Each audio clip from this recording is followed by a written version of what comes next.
Sabe uma coisa comum quando eu vou na igreja, assim, que minha mãe é da congregação, né? Quando os irmãos da congregação me veem, todos, não tem um que me olha na minha cara e fala assim, ó, você tem uma grande obra na casa do Senhor. Você vai se tornar músico.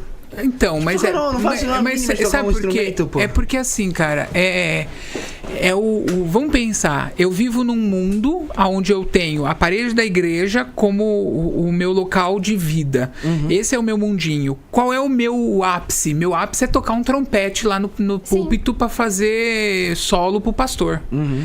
Eu vivi isso. Você já foi músico de Eu fui pregador, eu fui evangelista, eu viajava com um turnê cantando pelo coral. Cantava? Você já cantava música com louvor pra gente? Canta um louvor pra gente, por favor, uma palhinha. Eu canto depois. Tá bom. Tá bom, mas é assim.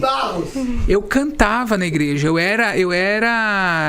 estudei canto 10 anos. Eu estudei em escola confessional, escola adventista. Então você tem uma concepção de que aquilo ali é o máximo, que aquilo ali é o que existe, né? É o ápice mesmo. É o ápice.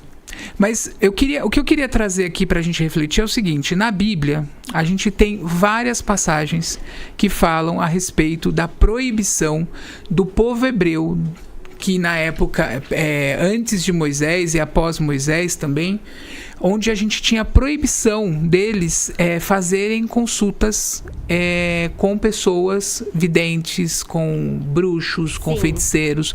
Então, por exemplo, se você pegar lá em Isaías 8:19, você vai encontrar assim, ó: quando, pois, vos disserem, consultai os que têm espíritos familiares e os adivinhos, que chireiam e murmuram, porventura não consultará o povo a seu Deus? A favor dos vivos consultai os mortos? Sim. Em Levítico 19:31 fala: não recolham os médiuns, não recorram aos médiuns, nem busquem a quem consultam os espíritos, pois vocês são contaminados por eles. Eu sou o Senhor Deus de vocês. E em Levítico 26 fala: voltarei o meu rosto contra quem consultar espíritos, contra quem procurar médiuns para segui-los, prostituindo-se com eles, eu os eliminarei no meio do meu povo. Então existia nessa época aqui uma reserva de mercado, né? Vamos assim dizer. Eu estou preservando aqui a minha crença, estou preservando a minha religiosidade. Eu não quero que você consulte os espíritos, porque se os espíritos falar alguma coisa diferente do que eu falo, Exatamente. E hoje você tem esse comportamento muito nítido nas seitas. Nas seitas? Seitas. Na seita você tem o líder da seita e ele é tido como a verdade absoluta. Você já participou de alguma seita? Não, nunca participei, mas já estudei.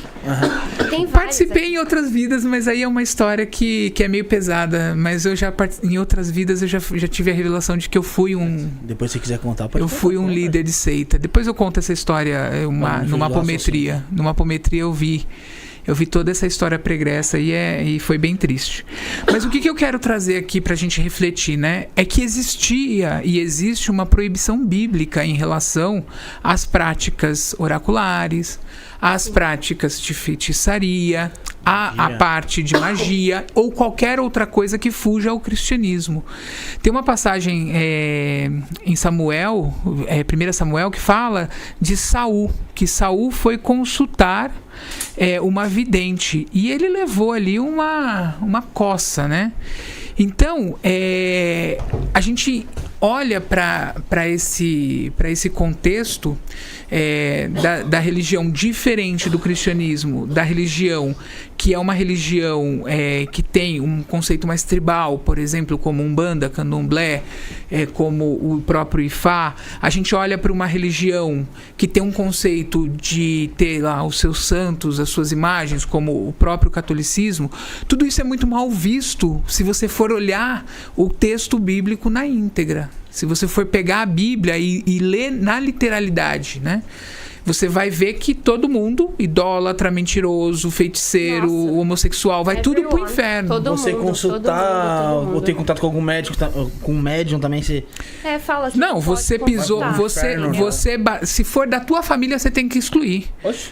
Mano, então podemos dizer que a Bíblia é meio que um pouco intolerante.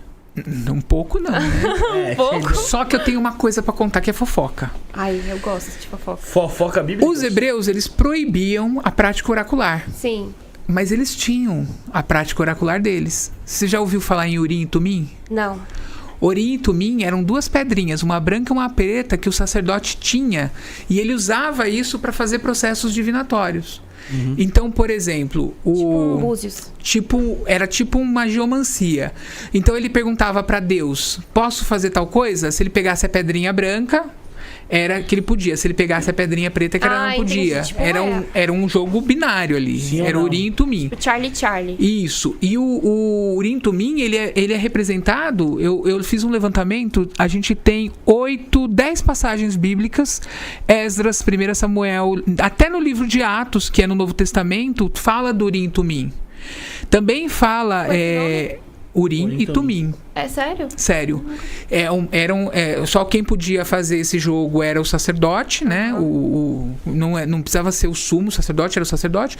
E também tinha processos de incorporação. Quando o apóstolo João fala, eis que fui tomado, ele foi para um processo de incorporação, né? Quando fala que o Espírito Santo desceu em formato de fogo, aquilo ali era uma manifestação, manifestação em espiritual. Atos também que fala, né, sobre o recebimento do Espírito Santo, né, que desceu. Quando você fala assim, puxa vida, vocês já viram aqueles vídeos das igrejas do Reteté? Já. Que o pessoal e aquele gira? cara que passa, tipo, também a mão e todo mundo cai.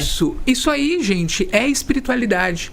É óbvio que a espiritualidade, ela não tá nem aí se você vai ser da Umbanda, do Candomblé, da religião do Bob Esponja. Ela não importa. O importa é o trabalho que está sendo feito ali. De alguma forma tem um trabalho sendo feito ali. Sim.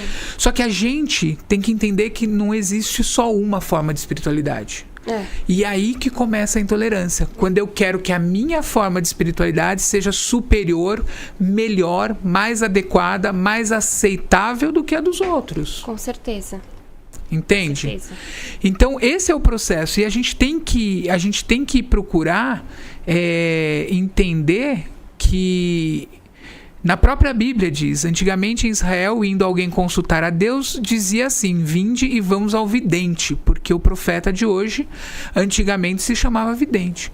Então, eles criaram, durante algum período, para formar essa religião e ter uma coesão, eles criaram um contexto de sectarismo com os outros povos ao redor. Vou falar um negócio polêmico aqui. Isso que está acontecendo lá na Palestina já aconteceu e tem relato bíblico contando.